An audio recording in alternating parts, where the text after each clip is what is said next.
کرام پروردگار عالم نے ارشاد فرمایا میرے نعمت کا چرچا کرو. اگر دیکھا جائے پیارے تو پروردگار عالم نے اپنے محبوب سے بڑھ کر کوئی نعمت نہیں عطا فرمائی ہے.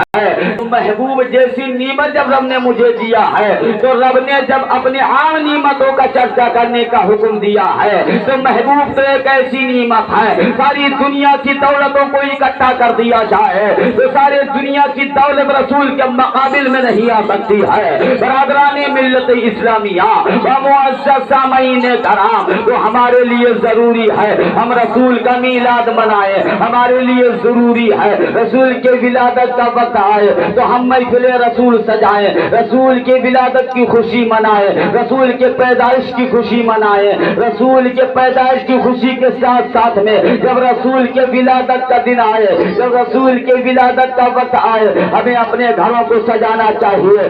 جب سجانے کی بات آتی ہے تو کچھ لوگ سوال کرتے ہیں گھروں کو کیوں سجایا جائے. میں نے کہا پروردگار عالم نے جب اپنے محبوب کو دنیا میں بھیجا اور جب پروردگار عالم کا پیارا محبوب دنیا میں تشریف لانے والا تھا, پروردگار عالم نے حضرت جبریل علیہ الصلوۃ والتسلیم سے ارشاد فرمایا جنت کو سجا دیا جائے. تو حضرت جبریل علیہ الصلوۃ والتسلیم نے عرض کیا تھا اے پروردگار عالم جنت تو سجی ہوئی ہے. آقا انعامدار مدنی تاجدار کے ولادت کے وقت میں پروردگار عالم ارشاد فرماتا ہے جنت کو سجا دیا جائے. جبریل عرض کرتے ہیں اے پروردگار عالم, اے پروردگار عالم جنت تو سجی ہوئی ہے. رب ارشاد فرماتا ہے جنت کو دوبارہ سجایا جائے. کس کے لیے سجایا جا رہا ہے پتہ یہ چلا رسول کی ولادت کی خوشی میں سجایا جا رہا ہے, رسول کی پیدائش کی خوشی میں سجایا جا رہا ہے. برادران ملت اسلامیہ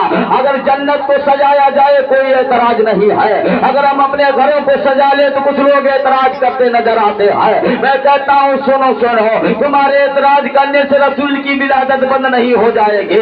تمہارے اعتراض کرنے سے میرے آقا انعامدار مدنی تاجدار کے پیدائش کی خوشی بند نہیں ہو جائے گی, کیونکہ اس خوشی کا اظہار کرنے والا سب سے پہلے کوئی ہے تو پروردگار عالم ہے. پتہ یہ چلا پروردگار عالم کا قانون بہت عدل ہے. پروردگار عالم جس قانون کو جاری کرتا ہے اس قانون کو کوئی مٹا نہیں سکتا ہے.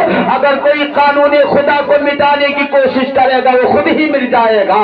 برادران ملت اسلامیہ و معزز سامعین کرام آؤ سنو جب ہم محفل میلاد سجاتے ہیں تو کچھ لوگ کہتے نظر آتے ہیں رسول کا میلاد شرک و بدعت ہے, رسول کا میلاد سجانا جائز نہیں ہے. میں کہتا ہوں سنو رسول کا میلاد سجانا جائز ہے, رسول کا میلاد منانا باعث برکت ہے. برادران ملت اسلامیہ و معزز سامعین کرام آؤ سنو حضرت شاہ محدث دہلوی علیہ الرحمہ فرماتے ہیں کہ میرے والد ماجد شاہ عبد الرحیم علیہ الرحمہ کا یہ طریقہ تھا, یہ ان کا وصول تھا, یہ ان کا طریقہ تھا. جب بھی رسول کے میلاد کا وقت قریب آتا تھا, میلاد جانتے ہو کسے کہتے ہیں, میلاد پیدائش کو کہتے ہیں. پتہ یہ چلا شاہ ولی اللہ محدث دہلوی علیہ الرحمہ فرماتے ہیں میرے والد ماجد کا یہ طریقہ تھا جب بھی رسول کے ولادت کی خوشی آتی تھی, جب بھی رسول کے پیدائش کا وقت آتا تھا تو حضرت شاہ ولی اللہ محدث دہلوی فرماتے ہیں میرے والد ماجد رسول کے ولادت کے دن میں لوگ غریبوں کو کھانا کھلایا کرتے تھے, یتیموں کو کپڑا پہنایا کرتے تھے اور میلاد مصطفیٰ سجایا کرتے تھے. لیکن یار وقت برابر نہیں رہا کرتا ہے. ایک مرتبہ کا ذکر ہے کہ حضرت شاہ ولی اللہ محدث دہلوی کے ابا جان کے پاس زیادہ روپیہ میسر نہیں تھا, زیادہ درہم میسر نہیں تھا, آپ کے پاس 2 درہم موجود تھا.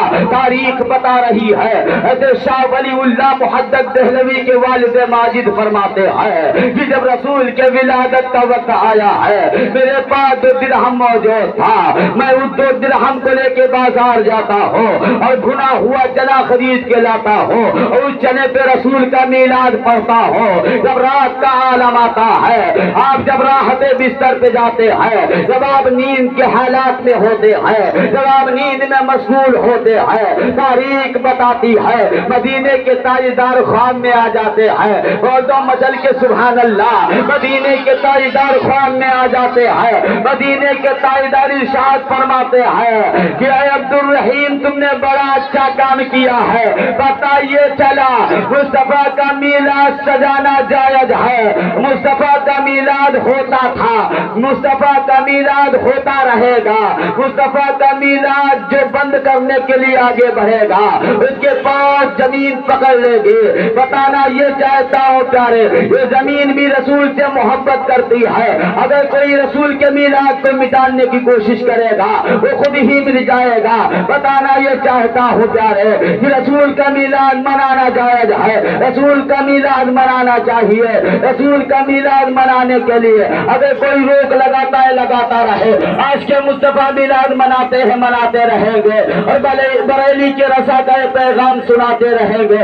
دونوں ہاتھ پجامے لہرا کے بول دو یا رسول اللہ، امام الکلام، کلام الامام۔